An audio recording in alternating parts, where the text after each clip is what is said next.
Students, आज हम एक नया टॉपिक लेके आपके सामने आए, समांतर श्रेणी।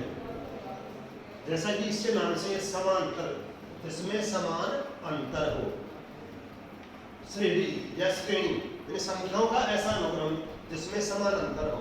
तो सबसे पहले तो इसका अर्थ जान ले। समांतर श्रेणी का अर्थ होगा संख्याओं का ऐसा अनुक्रम। समांतर श्रेणी होगी संख्याओं का ऐसा अनुक्रम जिसमें या जिनमें, जिसके पदों में, कैसे भी आप अपने हिसाब से उसको याद कर सकते हैं, जिनमें समान अंतर हो, समांतर श्रेणी कहलाती है। जैसे उदाहरण के लिए फॉर एग्जाम्पल अपन लेते हैं कोई संख्या 3। अब 3 में 2 जोड़े तो 5, 2 जोड़े तो 7, 2 जोड़े 9, इस तरह से। यानी हर अगली संख्या ज्ञात करने के लिए एक निश्चित संख्या जोड़ने से कोई संख्या आ रही हो, जैसे 3 और 5 में अंतर 2 का, 5 और 7 में अंतर 2 का, 7 और 9 में अंतर 2 का, सभी में बराबर अर्थात समान अंतर आ रहा है। तो इसमें +2 +2 +2 कितने का अंतर आ रहा है? 2 का समान अंतर आ रहा है। इसका मतलब ये एक समांतर श्रेणी में है ये संख्या। तो संख्याओं का ऐसा अनुक्रम, संख्याओं का ऐसा समूह जिनमें पदों में समान अंतर हो, समांतर श्रेणी कहलाती है। ऐसा भी हो सकता है जैसे कोई संख्या 20, फिर 18, 16, 14, इनमें भी समान अंतर आ रहा है। यानी 20 में हम -2 जोड़ेंगे, फिर 18, फिर -2 जोड़ो, 16 -2 जोड़ो, इनमें भी बराबर अंतर आ रहा है। तो जो अंतर है वो धनात्मक या ऋणात्मक कैसा भी हो सकता है, लेकिन अंतर बराबर होना चाहिए। अब अंतर बराबर का मतलब 2 ही नहीं हो, ऐसा नहीं कि 2 ही अंतर आए, ऐसा भी हो सकता है। जैसे कोई संख्या आ गई 5, 8, 11, 14, अब इसमें देखो कितना अंतर आ रहा है, 3 का अंतर आ रहा है। तो इनमें भी बराबर अंतर आ रहा है, समान अंतर आ रहा है। अर्थात ये भी जो संख्याएं हैं वो समांतर श्रेणी में होगी। समांतर श्रेणी अर्थात अरिथमेटिक प्रोग्रेशन, और इसको अपन शॉर्ट में, समांतर श्रेणी को शॉर्ट में एपी भी कह सकते हैं। एपी जैसे बार-बार मैं अब आपको समांतर श्रेणी या एपी शब्द का मैं लूंगा, तो एपी का मतलब आप ले लेंगे कि ये समांतर श्रेणी का वो चिन्ह है, संकेत है। और ये इसके इंग्लिश वर्डों से इसका पहला अक्षर है, इसका पहला अक्षर पी लेकर इंग्लिश वर्ड इसको अरिथमेटिक प्रोग्रेशन। तो संख्याओं का ऐसा समूह जिसमें अंतर कैसा हो, समान हो, वो समांतर श्रेणी कहलाती है। अब जैसे एक संख्या आ गई 2, 3 5, 3 8 और 10 और फिर 13, देखना इनमें अंतर, यानी इसमें 2 का 3 का अंतर +3, फिर +3 और अब आ गया +2, फिर +3, यानी यहाँ 3 का अंतर, 3 का अंतर, 2 का 3 का अंतर समान है क्या? नहीं, अंतर अलग अलग हो गया। इसका मतलब ये समांतर श्रेणी में नहीं है, ये एपी में नहीं होगी। ये एपी में है, ये एपी में है और ये भी एपी में है। तो किसी एपी में, जैसे इस उदाहरण को लेते हैं अपन, इस एपी में ये जो प्रथम संख्या है इसको बोलते हैं पहला पद। तो ये है प्रथम पद भी कहेंगे इसको, प्रथम या पहला पद। और पहला पद अंग्रेजी के एबीसीडी वाला जो अक्षर होता है उसको हम पहले पद को संकेत ए से लिख सकते हैं। तो प्रथम पद हो गया ए, अर्थात 3 हो गया। इसका इस एपी की बात हो रही है। ऐसे ही इससे जस्ट अगला जो है, तो इन दोनों पदों को अगर अपन ले तो ये हो गया पूर्वगामी पद और इसके लिए ये है अनुगामी पद। अब इन दोनों के बीच में जो अंतर है, अब चूंकि सभी में अंतर समान है, इसलिए इस अंतर को हम कॉमन अंतर यानी सार अंतर कहेंगे।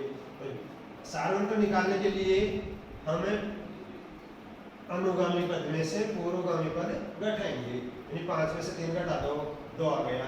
इधर से कोई सा भी ले सकते समूह, 7 में से 5 घटा दो, 2 आ गया। 9 में से 7 घटा दो, 2 आ गया। तो ये जो अंतर आ रहा है इसको कहेंगे अपन सार अंतर, कॉमन डिफरेंस। तो इस कॉमन डिफरेंस के लिए इसको हम सार अंतर अर्थात डिफरेंस का डी, तो स्मॉल डी से इसको लिख सकते हैं। तो सारा अंतर हो गया d। कितना आ जाएगा 5 - 3 = 2। अब किसी एपिक में प्रथम पद a, ध्यान रखें संकेत इसके लिए a, प्रथम पद के लिए a, सार अंतर के लिए संकेत d। और इसको हम ये भी लिख सकते हैं, जैसे पहला पद है तो ये a1 कह सकते हैं, दूसरे पद को a2, तीसरे को a3, a4, इस तरह से भी लिखा जा सकता है। अब जैसे ये 7 कौन सा पद है? तीसरा पद है। ये कौन सा पद है? चौथा पद है। तो चौथे पद का संकेत है a4। जैसे 10वां पद है तो a10, 8वां पद है तो a8, इस प्रकार से हम लिख सकते हैं। तो आप समझ रहे होंगे इसमें समांतर श्रेणी अर्थात संख्याओं का ऐसा अनुक्रम जिसमें समान अंतर हो, समांतर श्रेणी कहलाती है। अब संख्याएं लिखी हुई होंगी, उसमें आपसे पूछा जाएगा कि दिए गए पद या दिया गया अनुक्रम एपी में है या नहीं। तो उसके लिए हमें क्या करना होगा? समान अंतर निकालना होगा, यानी सारों अंतर निकालना होगा। तो आपकी पहली जो प्रश्नावली है 5.1 प्रश्नावली, उसमें और जो है बहुत ही आसान प्रश्नावली है। पहला जो क्वेश्चन है 5.1 का पहला क्वेश्चन है, इसमें पूछा गया है एपी के लिए, यानी निम्नलिखित एपी में एपी के लिए प्रथम पद अर्थात ए और सार्व अंतर अर्थात डी ज्ञात करो। तो बहुत आसान है, देख करके बता सकते हैं आप इसको। देख करके कैसे? जैसे इसका पहला ही सवाल देखो, 6, 9, 12, 15, ये दे दिया। तो बता रहा हूँ मैं, एक माइनस का और बताएंगे।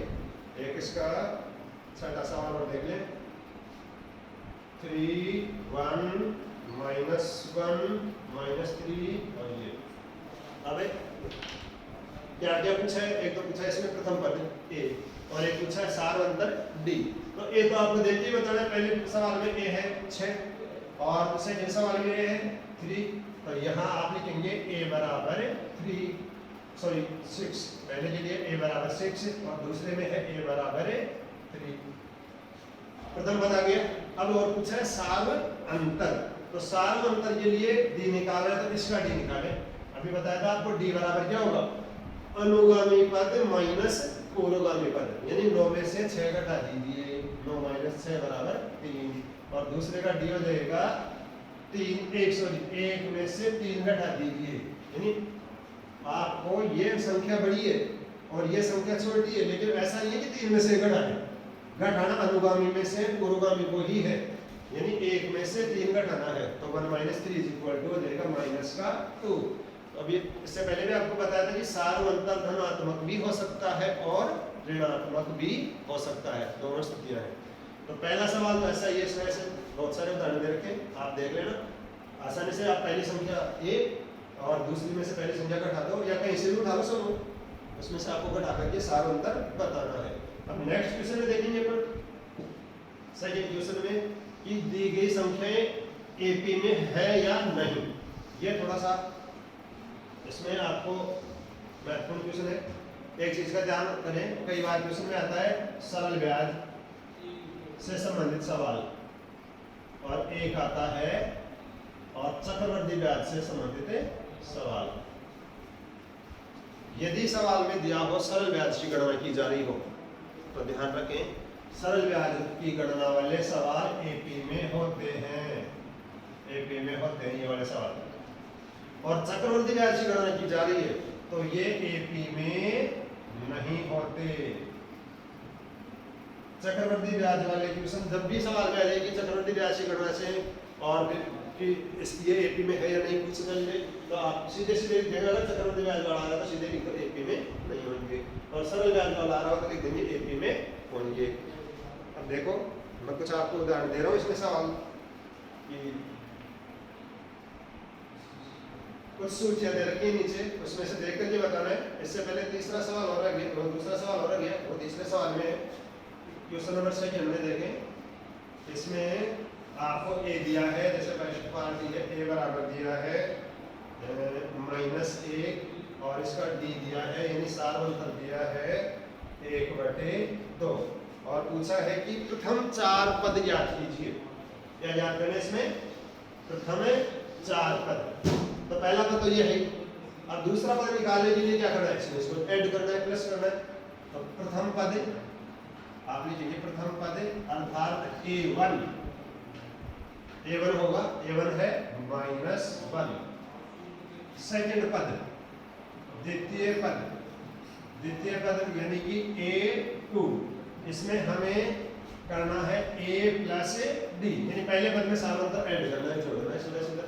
तो -1 में और +1/2 जोड़ दीजिए। एलसीएम लेकर के -1 में और आधा जोड़ेंगे तो यह हो जाएगा 2 एकम 2 -1 अर्थात माइनस का 1/2। इसी प्रकार तीसरा पद, यह तृतीय पद A3 में वही जो सेकंड पद आ गया था -1/2 आ गया था, इसमें सारवंतर जोड़ेंगे अपन तो बराबर 0 अर्थात -1 में और 1/2 में +1/2 ऐड करेंगे तो क्या आ जाएगा 0। और चौथा या चतुर्थ पद अर्थात A4 बराबर, तीसरा पद क्या है? तो पहला पद -1, दूसरा पद -1/2 और तीसरा पद 0, यानी 0 प्लस सारवंतर तो यह आ गया 1/2। इस तरह से प्रथम 4 पद हो गए, A1, A2, A3 और A4 निकाल सकते हैं बहुत आसानी से, इसमें तो कोई दिक्कत नहीं है भाई। आपको यदि A और D दिया हुआ हो तो आप आसानी से जितने भी पद पूछे, अगर 500 पूछा होता तो इसमें और 1/2 जोड़ देते, तो इस तरह से हम निकाल सकते हैं। तो आप देख लेंगे, इसमें अभ्यास कर लेंगे। मुझे बहुत खुशी हुई कि जो हम वीडियो बना करके आप लोगों के लिए अपलोड कर रहे हैं, आप लोग को देख रहे हैं, और जो व्यू है वो 1000 प्लस हो गए सबसे पहले हमारे, तो इसके लिए आपको बहुत बहुत धन्यवाद। आपका हम प्यार मिल रहा है और ज़्यादा से ज़्यादा बच्चे इसका लाभ भी उठा रहे हैं। आपकी कोई भी समस्या है निसंकोच, आपको मैंने पहले भी दूरभाष नंबर दे रखे थे, मेरे मोबाइल नंबर दे रखे हैं। पहले समय की मैंने पाबंदी लगा रखी थी कि भाई शाम को 7 बजे से 9 बजे तक आप केवल सवाल पूछ सकते हैं। काफ़ी बच्चे सर शाम को 7 से 9 बजे तक सवाल पूछ भी रहे हैं, लेकिन कुछ बच्चों का आग्रह रहा है कि सर हमारे शाम को नेट की प्रॉब्लम रहती है, तो हम क्या सुबह भी पूछ सकते हैं। इसलिए मैं आपको आज ये कह रहा हूँ कि आप अर्ली मॉर्निंग यानी आप चाहें तो सुबह 6 बजे से और शाम को 7-8 बजे तक पूरे दिन कभी भी एनी टाइम कभी भी सवाल पूछ सकते हैं। तो हम आपकी समस्याओं का समाधान करने के लिए सदैव तत्पर हैं। धन्यवाद।